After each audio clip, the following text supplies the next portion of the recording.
folks who decided to join us here on this wonderful day. I'm Lewis. And I'm Kevin. And welcome to Good Critic, Bad Critic.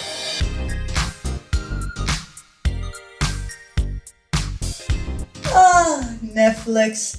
A streaming service that started off as a place where you can watch the films you liked. To literally every single company under the sun wanting a slice of that sweet, sweet profit pie. They have also developed some truly amazing films. But also some truly bottom-of-the-barrel stinkers. Ah, come on, you're exaggerating. You damn well know that Netflix is quality shit so much that it actually makes me seasick. Well, let's put it to the test with today's film, Extraction. Oh, joy. Produced by none other than the Russo brothers and directed by former stuntman coordinator Sam Hargreaves, making his directorial debut, the film stars Chris Hemsworth. Why do I feel like this movie was only made because the Avengers people were attached to it? Perhaps, but this could also mean that it came out as a good film. Consider me doubtful. We open up the film with an astounding shot of Bangladesh. And how are we sure about that? Because of the goddamn orange filter. We are shown a bridge where our main character is clearly at his last stand.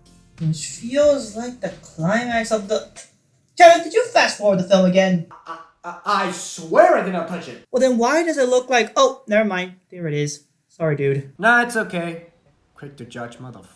We meet a child named Ovi Mahajaj Jr., the son of an Indian drug lord named Ovi Mahajaj Sr., who comes back from school and sneaks out of the house to go to a club. He is captured by police officers working for a rival drug lord and is used for ransom, causing Mahajaj Sr. to call on his henchman Saju, who was supposed to be Ovi's protector, to retrieve his son, threatening his family if he fails. We are then properly introduced to our main character, Tyler, a black market mercenary with visions of his past. So, like any other mercenary ever. And how do we know he's a badass? Because he plummets himself off a high-ass cliff into the water. He is recruited by a fellow mercenary named Nick Khan to rescue Ovi from Bangladesh. And to show how much more of a badass he is, he takes his painkillers with alcohol. There's a chicken in your bathroom. Yeah, a lot of chickens. Wait, doesn't everyone have a chicken in their bathtub? No. Hold on, I need to take care of something. In my bathroom. Tyler's briefed on his mission to save Ovi from a rival drug lord named Amir Asif and head by boat to the extraction point. Hey! Tyler blends in with the locals. I'll be honest, him being Chris Hemsworth aside, this dude is huge, ripped, and Chad looking. He sticks out of this crowd like a sore thumb. He is gently escorted by Amir's Henchmen to the exact same place where Ovi is held. That is incredibly stupid on their part, first of all. The movie shows for the third time that he's a badass by not flinching from an unloaded gun. We get it, movie. He is the pinnacle of male testosterone. Pretty sure that's just this movie's way of establishing that he's a war veteran. I guess, but at this point the movie's overdoing it. Tyler's taken away and... I'm sorry, who are you? Gayton?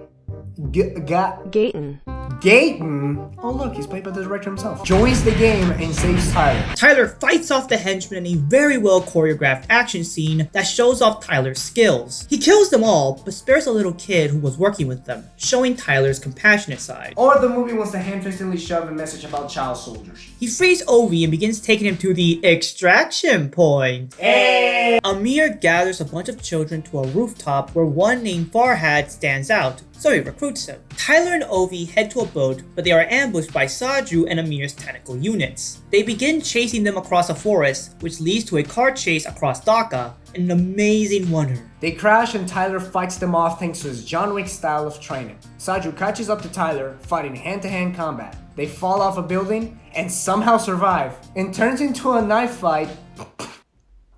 And people just watch casually, like they don't even care or anything. They're just minding their own business and there's even cars that pass right by them. Tyler manages to beat Saju, by running him over. They get into another chase, but they distract the units with an explosion, allowing them to escape successfully. Amir learns of this and orders a complete lockdown of the city. Later, Tyler and Ovi hide in a factory, where Tyler calls Nick. She tells him about a new extraction point, but has to abandon Ovi due to them not getting paid for the operation. However, Tyler refuses as he's haunted by flashbacks. This leads to an intimate moment between Tyler and Ovi, where the two of them get to know each other in the process. Can we please go back to the action? But isn't it important that we learn more about our characters? Well, that does not apply when your characters aren't interesting. Tyler's just a generic action movie badass. And that's pretty much his character throughout the whole movie. There isn't much depth to him, and when there is, it's done through flashbacks. Mind you, I hate when movies do flashbacks. They always feel disconnected from the story being told. Saying that he's a generic action movie badass is kinda missing the point of his character. He is a very skilled soldier who is scarred by the events of his past. However, this doesn't prevent him from still being able to show compassion to those around him, like he does to Ovi. He tries to hide his humanity through the facade of a mercenary, but inside, he is very much vulnerable. Like every other mercenary then? My point still stands. Alright, then what about Ovi? If you remove the fact that he's the son of a drug lord, he's like every other kid. He goes to school, has a crush, and gets kidnapped. And that's it! There's nothing that stands out. And worst of all, he's not even interesting. He's boring. Period. Yes, he is portrayed as a normal kid, but clearly there's more going on with him than meets the eye. He seems very lonely and has very few connections in his life, especially with his family. Throughout this film, he has to learn to find more confidence in himself, and he grows a well set up bond with Tyler. But my point of him being boring and uninteresting still stands. Listen, let's keep watching and see where this goes. Fine. We find that Saju miraculously survived, as we see a humanizing scene with him calling his family for one last goodbye. Another intimate That's it. If this movie isn't gonna give me action, I'm gonna play the action. Kevin, shouldn't you do that after the review? Nah, you. Okay, love you too.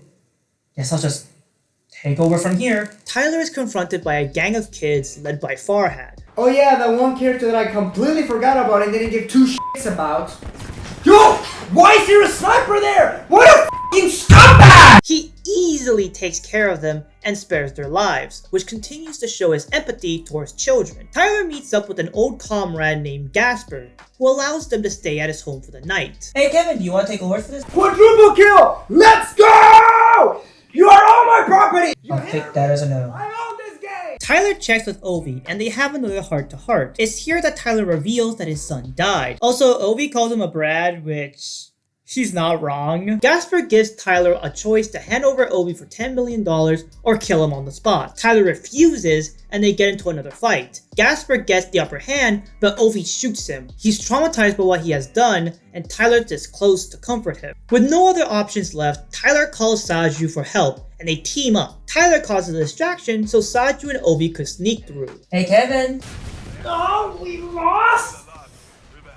God, why does my team suck so much? Hey Kevin! What do you want? Another action scene. Don't mind if I do. Saju and Ovi try to cross the border, but they get detected. Wow, what a camper. That's a scummy grenade move.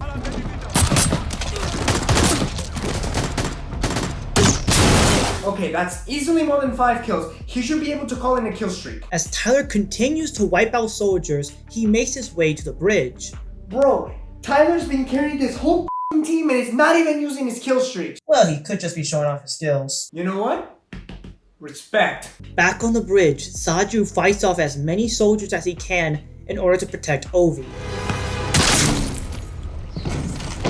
And this is why you don't play hardcore mode. You only have one life, and it always goes to I don't think that's what we should take away from this scene. Tyler fights through the bridge, giving it all he got, but he ends up getting shot. And that is why snipers are the scumbags of the battlefield. We know, buddy, but don't worry, you'll get taken out soon. Oh, thank God. Ovi runs to Tyler and he instructs Ovi to head to the end of the bridge, the extraction point. Hey. While Tyler gives him cover, he gets killed by Farhad. Wait. That right there is the most stupid and bullshit plot structure I have ever seen in a film. This random character that we know little to nothing about is the one to kill our main protagonist?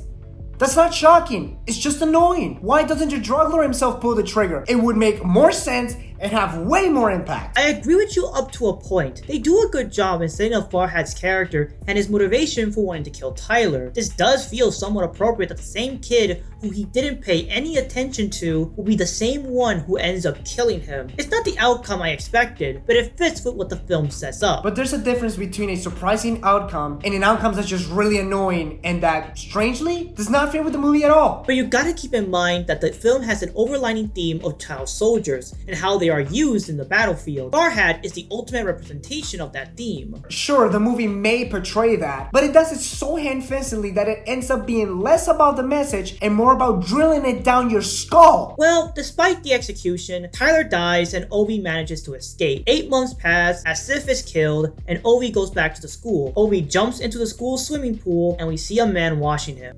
ending the film. That was Extraction, and for a Netflix original, this was a good watch. The film is fast-paced and never skips a beat. The main duo have a good dynamic, the action is fantastic, the cinematography can get very creative, and the grounded tone makes every gunfire have impact. This was a well-constructed film in many ways. I give it a 7 out of 10. For me, this is just another lame action movie. The main character is like any other generic action movie protagonist, down to the forced tragic backstory. The other characters are either bland, boring, uninteresting, or all of the above. The story is as basic as an action movie can get. The structure, pacing, and writing of the film are inconsistent, and the action on screen sadly does not make up for it. So much for a film made by the Russo brothers. 5 out of 10. So that will conclude our review of Extraction. If you share any different opinions from ours, please leave them in the comments below. If you liked the video, maybe give some thumbs up. And hey, if you guys really didn't like it, there's always the thumbs down option. If you guys want to be notified of future videos, please click the subscribe button and press the bell icon.